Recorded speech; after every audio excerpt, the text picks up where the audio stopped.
Debat Capres nomor urut 1 Anies Baswedan menyatakan Indonesia harus berperan aktif di forum internasional. Tak cukup hanya hadir dan jadi penonton. Sementara Capres nomor urut 2 Prabowo Subianto bilang Anies hanya sekedar omon-omon karena Indonesia tak bisa menyuarakan agenda internasional bila dipandang sebelah mata.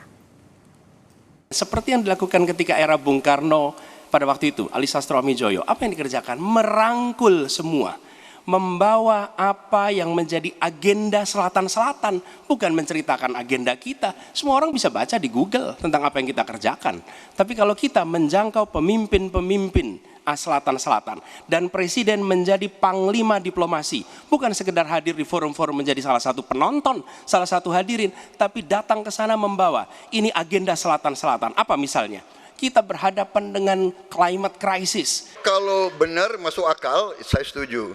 Kalau ngomong-ngomong, ya kumaha. Ya, jadi leadership, apakah negara, apakah perorangan, tapi terutama juga negara, harus dengan contoh, ingarso sung tulodo. Kita mau mimpin, kita mau bawa agenda, kita mau cerita itu cerita, omon-omon, ya. Tak bisa. Kenapa negara-negara selatan sekarang melihat ke Indonesia? Karena kita berhasil membangun ekonomi kita. Jadi tidak hanya omon-omon, kerjanya omon saja, nggak bisa. Masalah alutsista juga jadi bahasan dalam debat Pilpres ketiga semalam. Calon Presiden nomor urut 1 Anies Baswedan beberapa kali menyinggung soal pembelian alutsista bekas oleh Kemenhan di bawah kepemimpinan Prabowo Subianto. Sementara Capres nomor urut 2 Prabowo mengatakan Anies tidak mengerti soal pertahanan. Menurut Prabowo, 50% alutsista didapat dalam kondisi bekas. Sebuah ironi, karena itu kita ingin mengembalikan dan 700 triliun anggaran Kementerian Pertahanan tidak bisa mempertahankan itu, justru digunakan untuk membeli alat-alat alutsista yang bekas. Di saat tentara kita lebih dari separuh tidak memiliki rumah dinas. Sementara menterinya punya, menurut Pak Jokowi, punya lebih dari 340 hektar tanah di Republik ini. Ini harus diubah. Dan hutang-hutang yang kita gunakan untuk aktivitas produktif. Jangan hutang itu digunakan untuk kegiatan yang non produktif. Misalnya, hutang dipakai untuk membeli alutsista bekas oleh Kementerian Pertahanan. Itu bukan sesuatu yang tepat. Dan tadi ya sekali lagi Pak Anies ngomong-ngomong barang bekas karena Pak Anies rupanya tidak mengerti masalah pertahanan. Ya tidak. Saya bersedia Pak Anies mengundang Pak Anies di tempat yang Pak Anies suka, kita diskusi. Saya akan bawa data. Saya akan bawa data yang sebenar-benarnya, ya.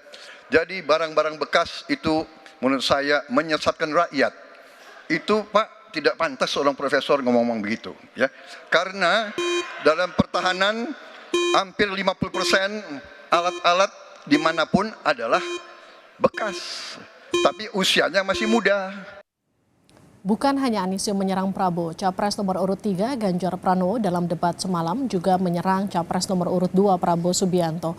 Ganjar bahkan menantang Prabowo adu data soal peringkat kekuatan pertahanan Indonesia yang mengalami penurunan saat dipimpin Prabowo sebagai Menhan. Kita bicara data yang benar. Global Militarization Index kita sumbernya Bonn International Center for Conflict Studies turun. Semua skornya ada. Kapabilitas militer kita ini dari Law Institute Asia Power Index turun.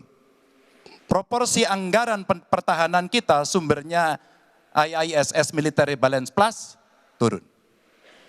Pak Prabowo, saya mau bertanya kepada Bapak, termasuk kemudian capaian MEF kita hanya 65,49% dari target 79%. Mengapa terjadi penurunan dan apa solusinya? Waktu habis. Ya.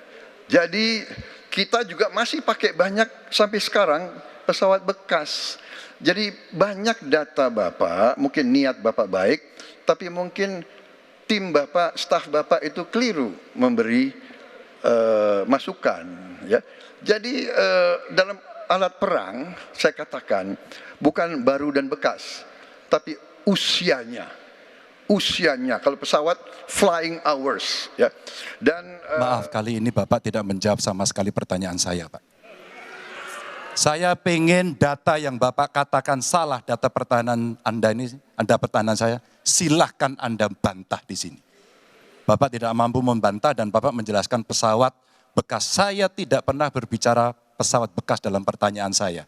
Minimal saya bertanya, tadi kalau Bapak, maaf, mendengarkan terakhir, capaian MIF kita hanya 65-49% dari target 79%, dan ini mengkhawatirkan karena akhir tahun ini sudah harus selesai. Bapak juga tidak menjawab. Jadi artinya sebenarnya apa yang Bapak jawab dari seluruh pengelolaan pertahanan yang ada di Indonesia ini? Sungguh-sungguh saya meragukan itu karena data ini kemudian Bapak tidak mampu membantah di sini. ya, jadi begini, yang Bapak ungkapkan itu saya bisa bantah, waktunya tidak cukup. Saya siap berjumpa dengan Bapak. Mari kita bahas satu persatu, akan saya buktikan. Saya butuh hari ini, Pak. Nggak bisa. Saya tidak dikasih waktu. Jadi Anda tidak fair. Anda minta saya kasih penjelasan yang begitu rumit, tapi waktu saya terbatas. Jadi saya transparan, saudara. Dan yang saya katakan, kalau kita bicara MEF itu mulai dari berapa periode yang lalu. Ya, kalau kita mau buka-bukaan Menteri Pertahanan sebelum saya, apakah tidak juga berpengaruh? Juga Menteri Keuangan yang banyak tidak menyetujui disbursement. Jadi mari kita diskusi dengan baik sebagai negarawan dan tidak mencari-cari hal-hal yang keliru.